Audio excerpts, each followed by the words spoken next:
pessoal, certamente você que vai fazer o concurso da UFRN agora em 2012, você deve estar pensando, o edital saiu, mas há algumas expressões que nem sempre eu domino.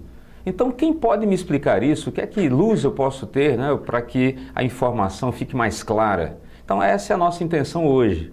Eu quero que você acompanhe essas dicas, essas informações que eu vou passar, para que cada ponto a ser estudado do edital se torne algo acessível para que você compreenda e não tenha dúvida sobre ponto algum. Tudo bem? Vamos começar com um item que está no edital, que trata da avaliação e adequação da pontuação, visando a eliminação de ambiguidades. Vamos pensar juntos aqui. Avaliação e adequação da pontuação. Então, são dois itens, tá? Então, você verificar se a pontuação que foi empregada no texto, na linha, no parágrafo, no período, enfim, se isso está de acordo com a questão semântica, se aquela pontuação atendeu bem ao propósito da intenção comunicativa, tá certo? Então, pontuação. Então, vamos destacar aqui para você acompanhar comigo. Olha, pontuação, ok? Então, pontuação. Veja que não é a pontuação por acaso, é visando a eliminação de ambiguidades. Vou sublinhar aqui com você, ó, ambiguidades. Bem, então vamos pensar juntos. Se a intenção é de avaliar, então significa que a pontuação já estará posta em algum item, em algum período, tudo bem? Então, a avaliação é porque algo já vai estar escrito, tudo bem? Agora, e a adequação? Pronto, aí é verificar se a pontuação que foi empregada tornou a linguagem mais simples, adequada, com o sentido que se queria dar, tudo bem? Então, veja. Aí diz aí, visando a eliminação de ambiguidades. Você sabe que a ambiguidade tem a ver com a duplicidade interpretativa, ou seja, mais de um sentido, mais de uma visão sobre a mesma informação, tá? Uma pessoa pode ler de um jeito, outra pessoa pode ler de outro, o mesmo texto, a mesma mensagem, o mesmo texto. Então, como fazer isso? Veja, se você perceber, como numa frase, se eu disser assim, droga não mata. Do jeito que eu li, fica parecendo uma apologia à droga. Horrível isso, não? Mas se nós colocarmos droga não mata, veja que a entonação me obriga a colocar a vírgula depois do não, indicando droga não mata. Então, a pontuação, ela precisa ser vista, no caso aí a vírgula especificamente, precisa ser vista como algo que pode transformar, mudar o sentido. É esse tipo de cobrança que você vai encontrar nas questões do concurso da UFRN, tá? No que tange a pontuação. Verificar de que forma essa pontuação pode comprometer o sentido do seu texto, ou do texto que esteja lá na questão. Tudo bem? Vamos para um próximo item? Vamos lá. Agora, reconhecimento, olha o termo, reconhecimento, vou sublinhar, tá? Reconhecimento. Ora, quando a pessoa diz reconhecimento, isso pressupõe que já é algo conhecido, você vai só reconhecer, tudo bem? Confirmar, na verdade, tá? Identificar, acho que essa palavra fica melhor. Identificar, tá? A intenção comunicativa, olha o detalhe, dominante. Sabe o que é que isso significa? Você que vai passar no concurso, preste atenção. Olha, dominante, ou seja, o que era realmente que a pessoa queria transmitir? Qual a intenção? Será que a intenção era de questionar? Será que a intenção era de dar uma ordem? Será que a intenção era de estabelecer apenas uma provocação do diálogo? Né? Será que era uma confirmação, uma refutação de alguma ideia? Qual a intenção comunicativa? O que era que a pessoa queria? E será que dá para perceber isso com a linguagem exposta? Com certeza isso acontece. Então vou dar um exemplo para você se situar. Se a frase fosse, por exemplo, até vovó faria aquele gol. Você deve estar lembrado, né? Até vovó faria aquele gol. A expressão até, nessa frase que eu citei, ela passa para a gente a ideia de que o gol era muito fácil. Então a expressão até é chamada aí dentro do nosso estudo aí de demarcador linguístico. Vamos sublinhar aqui a expressão demarcadores linguísticos. Isso aqui também pode ser chamado, sabe de quê? De pistas textuais. Tá? Quando você tem uma pista textual, você demarca a intencionalidade, a intenção comunicativa. Tá? Então, se eu disser assim, doutor fulano ainda não chegou. Ora, se doutor fulano ainda não chegou, significa que há uma expectativa de que ele, sim, de que ele chegue. Então, o demarcador linguístico aí foi ainda, que cria em nós, que ouvirmos isso, uma expectativa. Tudo bem? Então, quando você vir na prova alguma expressão do tipo intenção comunicativa dominante, veja qual é a intenção do texto, a intenção de quem está participando, tá? A intenção do autor também, tá? Da frase, do contexto. E se você ouvir a expressão demarcador linguístico, pense em pista textual, um elemento, um conectivo, uma expressão que dê a você a condição de saber exatamente qual era a melhor intenção, ou a melhor forma de transmitir aquela mensagem. Tranquilo? Tudo bem? Vamos em frente, vamos para um outro item. Agora vamos para a seguinte informação, raciocine comigo. Reconhecimento, mais uma vez a palavra reconhecimento, só que agora é reconhecimento das variantes linguísticas. Você diria, professor, o que é isso mesmo, variantes linguísticas? Veja, como o nome é variante, então pressupõe que algo vai mudar, né? Alguma coisa vai mudar. E como são variantes linguísticas, isso tem a ver com as diversas formas, as diversas expressões que são identificadoras, tá? De quê? De lugar, de contexto social, de tempo. Então, por exemplo, de região. Há termos que identificam, por exemplo, que a linguagem é, digamos, do Nordeste. Tá? Por exemplo, quando alguém diz assim, cabra da peste. Isso é uma expressão bem própria do Nordeste. Tá? Já quando se diz tchê, né? Diga aí tchê, já lembra o Sul, lembra o Rio Grande do Sul. Tá? Então, quando alguém trata outro por meu rei, lembra o que mesmo? A Bahia. Então, quer dizer, existem expressões que denotam, que identificam o lugar. E quando isso acontece, você diz que essa variante, essa informação, ela acaba como que trazendo para você uma identificação regional, tá? O chamado nível diatópico da linguagem, tá? Vou repetir, nível diatópico é aquele que identifica o lugar, tá? Está incluindo aí as variantes linguísticas de lugar. Agora, às vezes, a pessoa está diante de um texto, por exemplo, em que se expõe uma referência não especificamente de um lugar, mas de um tempo. Ora, se você for ler um texto em que apareça a expressão vossa mercê, uma expressão que retome, que reforce, que identifique um tempo passado, um tempo específico, você vai identificar esse nível de linguagem, né, que acaba se sintonizando com a variante linguística ligada ao tempo. Então seria um nível diacrônico. Repetindo, nível diacrônico é aquele que identifica o tempo, a linguagem de um tempo. Então seria uma forma de variante linguística também, própria de um tempo. Por exemplo, durante muito tempo, e ainda há quem fale, que se expresse assim, que utilize, principalmente entre os jovens, os mais jovens, a expressão tá ligado. Lembra? Então a expressão tá ligado acabou por se tornar uma variante linguística, uma indicação de que a pessoa quer que a outra esteja bem informada, que a pessoa esteja acompanhando o raciocínio. Mas isso é bem próprio desta época, deste tempo. Não se dizia isso, por exemplo, na época de Machado de Assis, imaginem. Tá?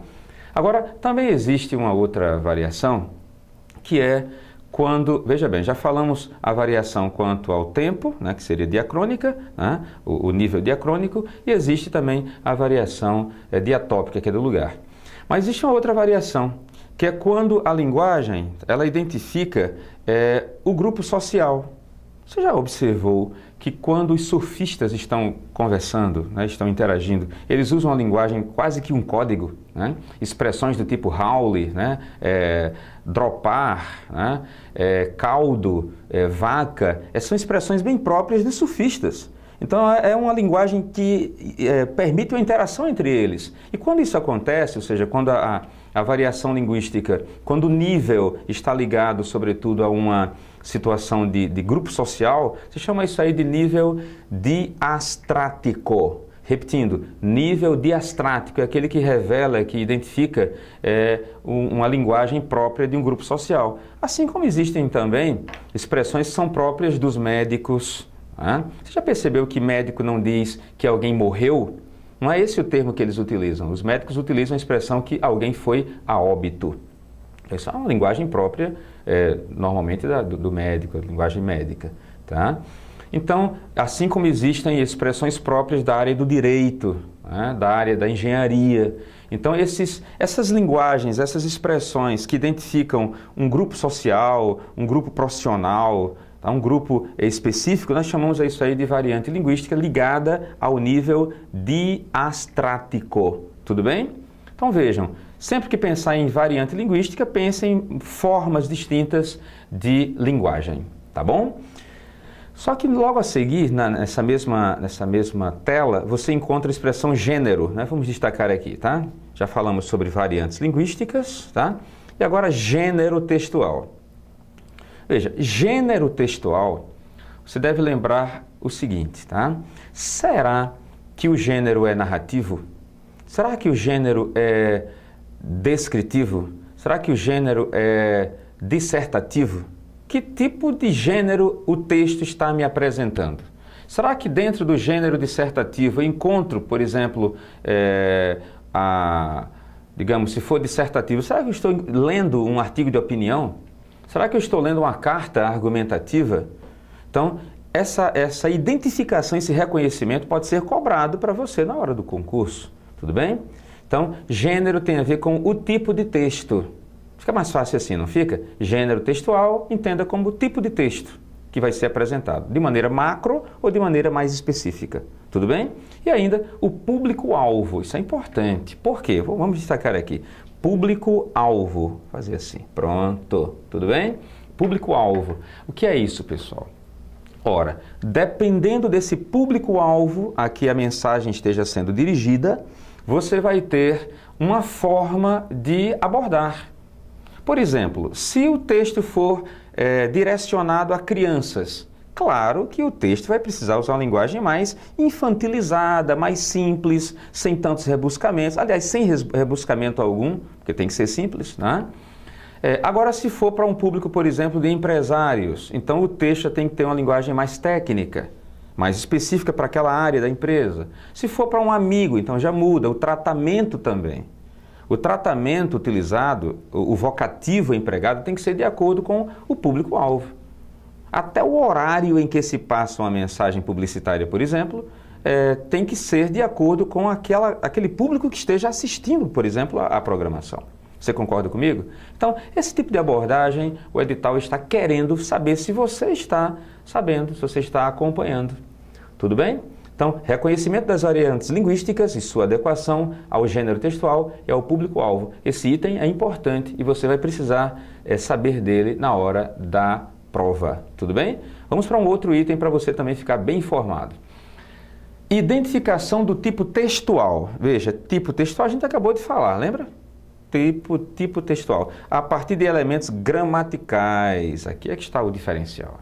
Elementos gramaticais. Eu tenho escutado muita gente dizer que a gramática não aparece em concursos. Isso é um engano. Não se esqueça, não existe texto sem gramática. A gramática é a ferramenta, a gramática é a estrutura de todo texto. Então, não desconsidere, não despreze o valor gramatical tão importante na hora de um concurso, tudo bem? Então veja, quando diz aqui identificação do tipo textual a partir de elementos gramaticais, é porque a gramática, o suporte gramatical, o tipo de termo que você empregue, isso vai determinar se trata, por exemplo, de um texto narrativo. Por exemplo, num texto narrativo, você vai encontrar verbos normalmente no pretérito perfeito, tá? Ou, assim, na pior ou melhor das hipóteses, um verbo no pretérito imperfeito, do tipo era uma vez, né? havia uma linda princesa que estava... Então, os verbos normalmente no texto narrativo são verbos, veja, isso é gramática, são verbos no passado, ou no pretérito perfeito, ou no pretérito imperfeito. Já se for um texto descritivo, né, um gênero descritivo, você já vai encontrar, por exemplo, uma pluralidade de adjetivos.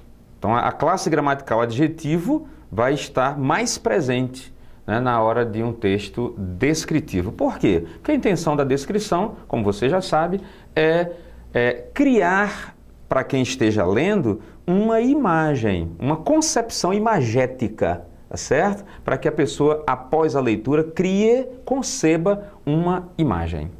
Já no texto considerado dissertativo, a intenção é outra. A intenção é utilizar, por exemplo, verbos, expressões que possam criar um argumento. Tá? Então, é convencer. Então, esses elementos que buscam o convencimento estão ligados, por exemplo, a expressões temporais, a recorrência de expressões que mostrem que a pessoa que está proferindo, ela tem o domínio do assunto. Então, essa sequência de termos é muito importante para quem escreve uma dissertação, até porque na dissertação, efetivamente, o que se quer é expor algo para que alguém se convença do que está sendo dito. Tá? Então, os elementos gramaticais estão ligados aos conectivos, empregados, por exemplo, na parte dissertativa, tá? Nos textos argumentativos. Tudo bem? E, por fim, nessa linha de raciocínio ainda, os elementos de coesão, né? Que já até comentamos ainda há pouco. Tá? Elementos de coesão são aqueles elementos que estabelecem uma ligação entre o que já foi dito, por exemplo, no primeiro parágrafo, para o que vai ser dito no segundo, para o que foi dito, por exemplo, no primeiro período, para o que vai ser dito no segundo e no terceiro e assim por diante. É um encadeamento. Se não for feita essa coesão por meio de conectivos ou expressões que deem essa ideia, normalmente o texto perde o seu teor, perde a sua força argumentativa.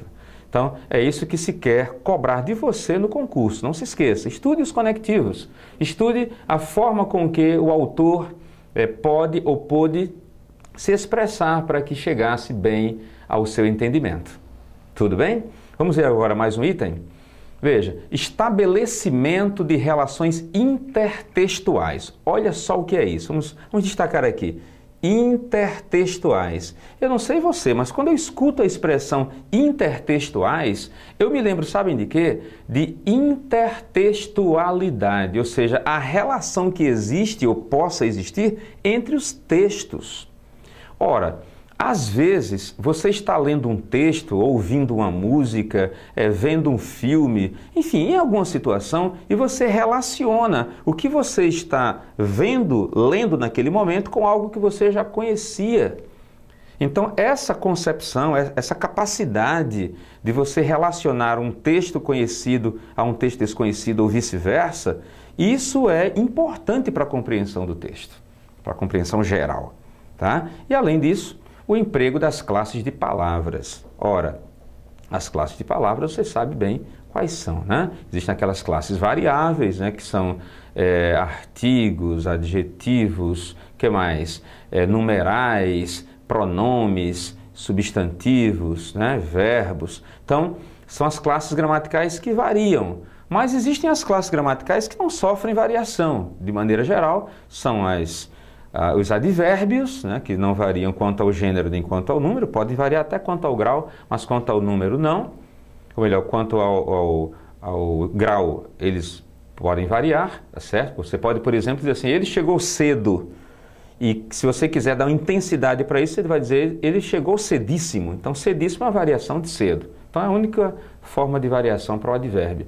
Mas, por exemplo, as conjunções não variam, nem quanto ao gênero, nem quanto ao número, nem quanto ao grau, não é verdade? Aí você também tem as interjeições que não sofrem variação, nem de gênero, nem de número, nem de grau. E ainda a preposição. Então, você tem 4 que não variam e 6 que variam. São classes gramaticais que são empregadas na intenção de fazer com que você consiga utilizar essas palavras, essas expressões, para melhor compreensão do texto.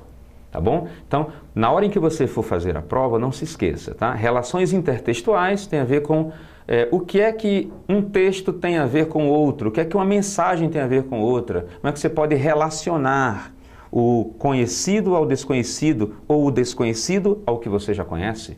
Tudo bem? E o emprego das classes é saber, por exemplo, se o termo adequado era um adjetivo, né? Se você completaria melhor a expressão com um advérbio, a variação, né? Se o termo tem plural, se fica no singular. Por exemplo, vamos pensar aqui, se você tivesse que colocar o plural de salário família, como é que seria? Salário família é um substantivo composto. Então, plural de salário e família. Salário é um substantivo, família também. Mas nesse caso, família não é o tipo de salário, não é uma identificação do tipo de salário? Então, o que é que a regra diz? E a regra é clara. Veja, se você precisar colocar o plural de salário e família, você vai colocar salário no plural, salários, e família, com hífen, né? Família, você coloca no singular, porque é o tipo de salário, certo? Assim como se fosse navio, escola. Então, o tipo de navio que serve para ser escola, a finalidade dele é ser escola. Então, navios, escola. Livro, caixa. Livro, plural, livros, aí caixa. Caixa porque é o tipo de livro. Livro serve para ser caixa. Você me entendeu? Então, esse tipo de coisa pode aparecer no seu concurso para você relacionar. Então, seria esse um perfil de emprego das classes de palavras, pelo menos para esse item aí de substantivos que a gente acabou de falar. Tudo bem? Mas temos mais um item. Vamos ver qual seria mais um para nós relacionarmos. Elementos da morfossintaxe. Eita, professor, como é que eu vou saber isso? Observe. Morfologia. Sintaxe, análise sintática. Então, você vai juntar. Ou seja, será que esse artigo colocado nessa frase, ele é só um artigo? Sim, ele é artigo morfologicamente, mas sintaticamente esse mesmo artigo vai ser, por exemplo, um adjunto adnominal, que é a nomenclatura da sintaxe. Então, eu posso dizer já a você, todo artigo é um adjunto adnominal, porque todo artigo está junto de um nome. Tudo bem? Então, veja. E as aplicações, porque aí é que está, né? A morfossintaxe e suas aplicações na construção da palavra, né? A questão da regência, da concordância, é toda uma fluência, tá? Então, o que é que acontece? Quando você for estudar esse item morfossintaxe, pense sempre assim, qual é a classificação morfológica? Ou seja, qual é a classe gramatical a que a palavra pertence? E depois pense assim, e essa palavra que eu estou estudando, dentro de uma oração, será que vai ter que valor? Será que esse substantivo vai ser o núcleo de um sujeito? Será que esse substantivo não vai ser, por exemplo, o núcleo do objeto direto? Então, essa nomenclatura de morfossintaxe tem a ver com qual é a classificação do termo, da classe gramatical, né? A palavra que está presente ali, e qual é o nome que esse termo ganha quando está inserido num período, numa oração, ou um período simples ou um período composto. Essa é a base. Agora, como na sua prova deverá aparecer também regência, tanto verbal quanto nominal, não se esqueça, regência tem a ver com exigência. Reger, como você sabe, tem a ver com exigir. Então, quando se diz que alguém está, por exemplo, regendo um coral, regendo uma orquestra, ora, os movimentos são seguidos e devem ser rigorosamente seguidos, porque cada movimento daquele na regência é uma forma de identificar se a música vai ser tocada mais alta, se vai ser mais baixa, enfim. Então, a mesma forma é com a palavra, com o verbo, com o nome. Será que esse verbo está exigindo um objeto direto, um objeto indireto, os dois ao mesmo tempo, ou nenhum deles? Então, estudar regência tem a ver com isso, tá? O tipo de complemento que o verbo esteja pedindo ou que o nome esteja pedindo. Quando você falar em regência nominal, não se esqueça, não existe regência nominal sem preposição. Por quê? Porque a regência nominal pede um complemento nominal e todo complemento nominal, você sabe, né? Tem preposição. Tá bom? Agora não confunda, viu? Não confunda regência verbal ou nominal com concordância verbal ou nominal. Não confunda os dois. tudo bem? Quando se fala em regência, é exigência. Quando se fala em concordância, olha o termo, é harmonia, tá? Vamos até dar um destaque aqui, acompanhe comigo. Regência é uma coisa, concordância é outra, tá? Então, quando se fala em concordância, pense, por exemplo, será que esse verbo que está colocado aqui nessa questão, nesse item, será que ele está concordando com o termo antecedente, que é o sujeito, ou não? Se estiver, ótimo, houve concordância, atendeu direitinho. Por exemplo, nós somos inteligentes. Eu não posso dizer nós é inteligente. Não tem sintonia, porque nós é plural e é singular, então não cabe essa informação. Quer dizer, nós somos inteligentes, tá certo? Isso é uma regência e, no caso aí especificamente, uma concordância verbal, em que o verbo concordou com o sujeito. Sujeito é primeira pessoa do plural, o verbo também no plural. Agora, concordância nominal será explorada ou poderá ser explorada na sua prova, levando-se em conta expressões do tipo meio, por exemplo, ela estava meio ansiosa, não é meia ansiosa, pessoal, tá? Meio, quer dizer, um pouco ansiosa. Sempre que você puder substituir a palavra meio por um pouco, é invariável, tá? A palavra meia existe, quando quer dizer metade, por exemplo, ela comprou meia passagem, quer dizer, a passagem paga 50%, ou seja, pela metade. Então, meia varia, a expressão meio varia quando indicar metade e quando não indicar metade, e sim um pouco, você puder substituir assim, será um advérbio de intensidade. Tá certo? Então, vejam, esses casuísmos da língua portuguesa serão cobrados na sua prova, no seu concurso. Nós desejamos que você se dê muito bem, porque essa geral que demos aqui foi para clarear um pouco mais a sua noção em relação a este concurso, do qual você vai se dar muito bem. Estamos aqui torcendo pelo seu sucesso, ok? Bom concurso para você. Tchau!